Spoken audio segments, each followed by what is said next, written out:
आपदामपहर्तारम दातारम सर्वसंपदाम लोकाभिरामम श्रीरामम भूयो भूयो नमाम्यहम्।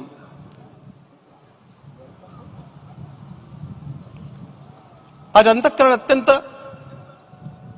उल्लास से, समाधान से और कृतज्ञता से भरा हुआ है। हमारा संपूर्ण राष्ट्र और पूरा विश्व भी आज भगवान श्री राम की प्रतिष्ठा से आलोकित होने का पर्व आरंभ हो चुका है। यह केवल एक मंदिर में एक मूर्ति की प्रतिष्ठा नहीं है, यह इस देश की अस्मिता, इस देश का स्वाभिमान और इस देश का आत्मविश्वास, इसकी प्रतीक्षा है। 500 वर्षों की प्रतीक्षा के पश्चात यह संभव हो सका। इसके जो अनेक कारण हैं, उनके ऊपर तो आलोक हमारे सारे सम्माननीय अभ्यागत डालेंगे ही। मैं केवल एक काम के लिए यहां पर खड़ा हूं, छोटा सा काम। कारण तो अनेक होते हैं, लेकिन अनेक कारण मिलते मिलते आखिर वे एक विशिष्ट स्तर तक पहुंच जाते हैं और उस स्तर पर कोई महापुरुष हम लोगों को उपलब्ध होता है और उस विभूति के कारण युग परिवर्तित हो जाता है। इस प्रकार का परिवर्तन लाने के लिए अपने जीवन को साधना पड़ता है और इस प्रकार जीवन साधने वाले हमारे इस देश की परंपरा के अनेक महान रत्नों में आज हम लोगों को समय की आवश्यकता, युग की आवश्यकता, सनातन के अंतःकरण की आवश्यकता के रूप में हमारे सम्माननीय प्रधानमंत्री जी प्राप्त हुए हैं।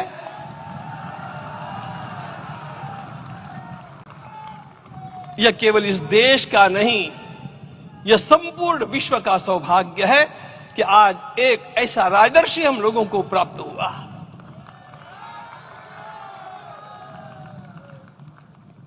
आपके मंगल हाथों से आज प्रतिष्ठा होने की बात थी, वह स्वाभाविक भी था, वो होना ही था मित्रों।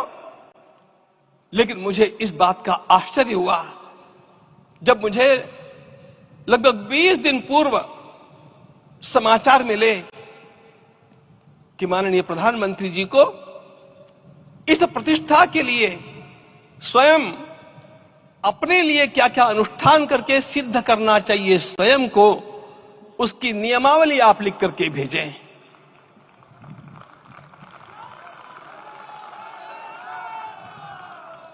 जिस प्रकार का हमारे देश का राजनीतिक माहौल है, कोई भी आकर के किसी भी समय कुछ भी कर्म करके चला जाता है, वो उद्घाटन हो चाहे पौधारोपण हो चाहे कुछ भी हो, लेकिन उसके लिए मैं अपने को सिद्ध करूं, इस प्रकार की भावना कहां होती है?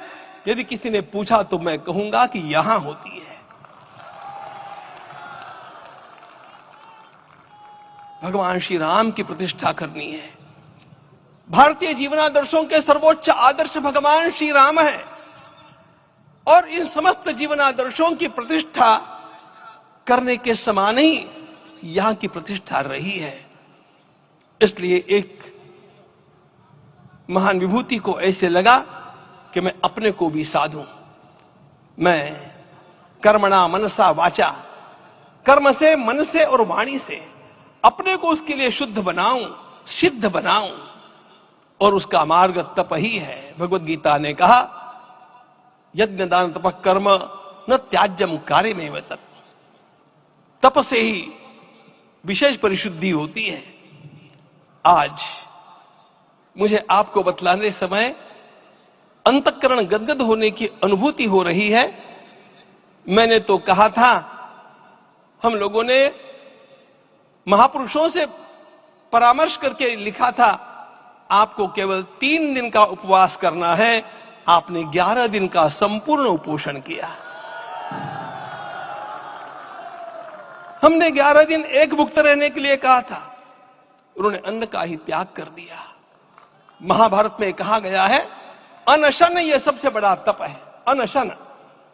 और उसको उनके जीवन में साकार होते हुए मैंने केवल देखा नहीं, मैं थोड़ा तार्किक हूं। आपकी परम पूजनीय माता जी से मिलकर के मैंने उसको रिकन्फर्म भी किया था कि आपका ये अभ्यास 40 वर्षों का है। ऐसा तपस्वी कोई राष्ट्रीय नेता प्राप्त होना यह सामान्य बात नहीं है। वे इन दिनों में हमने कहा था कि आपको विदेश प्रवास नहीं करना चाहिए, क्योंकि सांसर्गिक दोष भी आते हैं। विदेश प्रवास टाल या सांसर्गिक देशों के इस दोषों की संभावना के कारण, लेकिन दिव्य देशों का प्रवास ऐसा किया।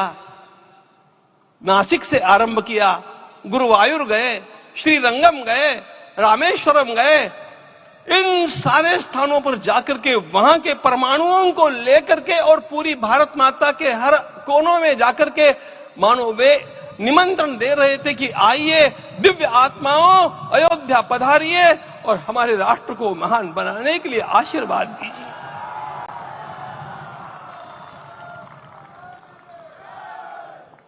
हमने केवल कहा था 3 दिनों तक आपको भूमि शयन करना चाहिए।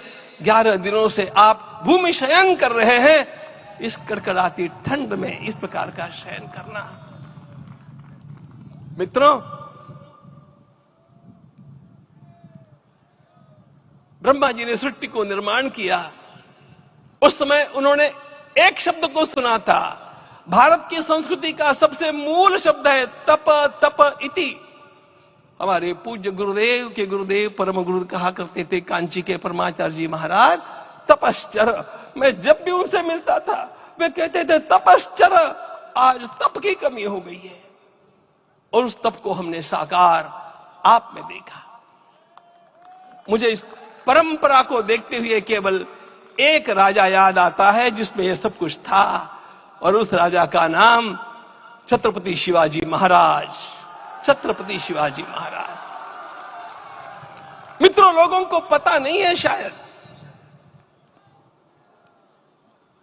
वे स्वयं जब मल्लिकार्जुन के दर्शन के लिए श्रीशैलम के ऊपर गए, 3 दिन का उपवास किया, 3 दिन शिव मंदिर में रहे, और महाराज ने कहा कि मुझे राज्य नहीं करना है, मुझे संन्यास लेना है, मैं शिव जी की आराधना के लिए जन्मा हूं, मुझे संन्यास लेना है, मुझे वापस मत ले जाइए।